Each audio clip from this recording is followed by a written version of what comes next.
Houston, we have a problem.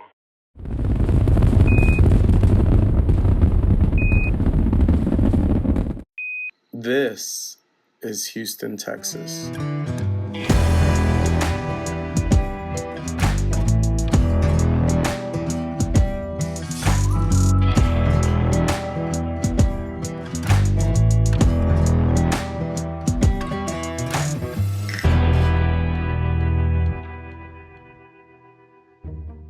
If you know anything about our city, you know we love our highways.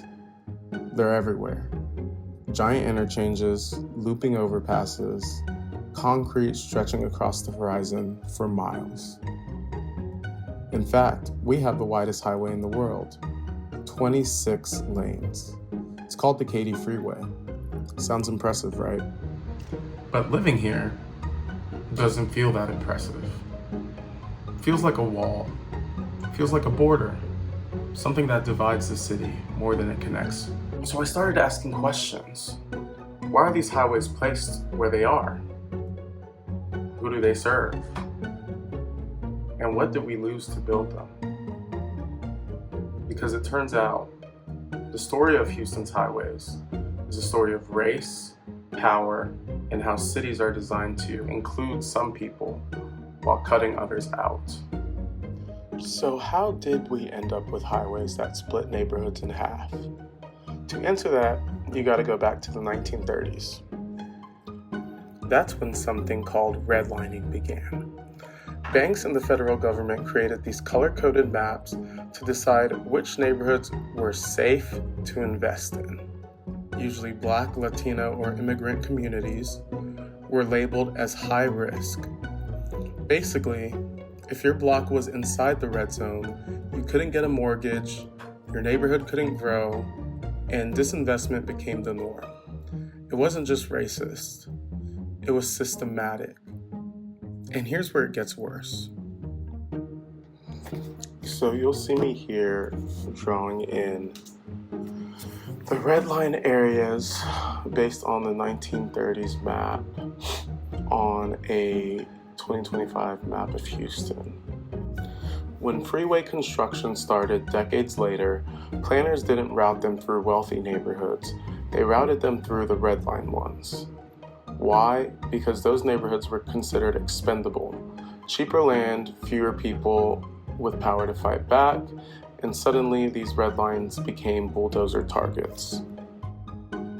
So I've added a couple more lines to the previous map. Running north to south is I-45 and I-59. But just notice these various dotted lines. These are the various interstates in central Houston. Notice how they dissect these redlined and declining areas. Those are the areas you see in yellow, these C and D grade areas that were home to many prominent minority communities here in Houston.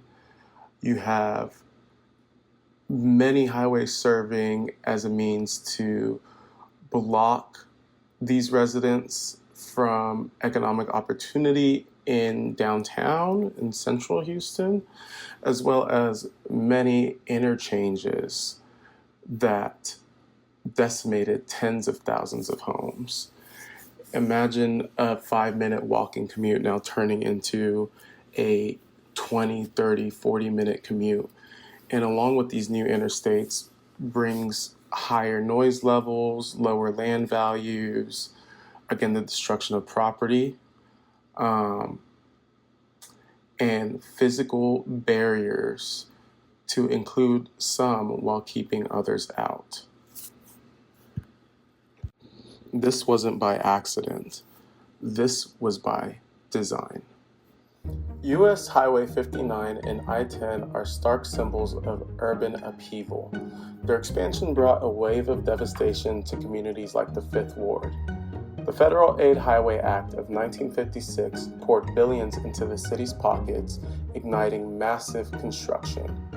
These ribbons of concrete were meant to herald safety and freedom, but they sliced through the city's fabric with discriminatory precision. reinforcing racial, class, and segregation. The Fifth Ward, once a vibrant African American community, was fragmented by these concrete giants. The construction of the U.S. Highway 59 and I-10 interchange in 1960 was a devastating blow to the neighborhood. Nearly 900 structures were lost at that single intersection.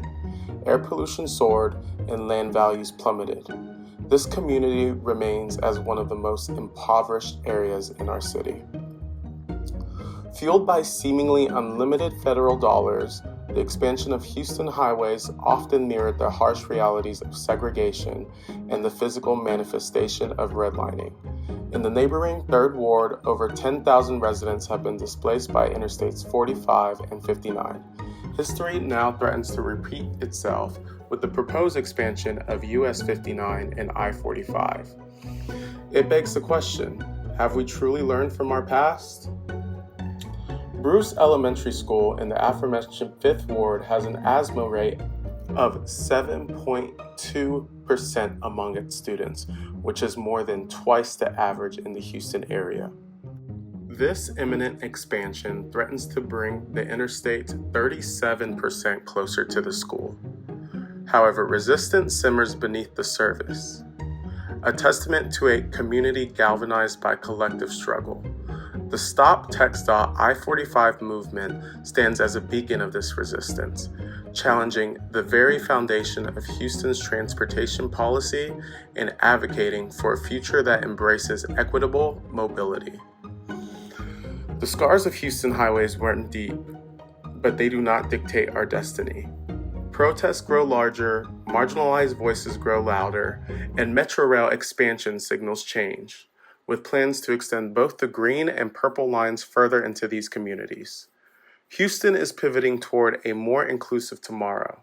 As public transportation expands and communities reconnect, there is hope that Houston can mend its divides.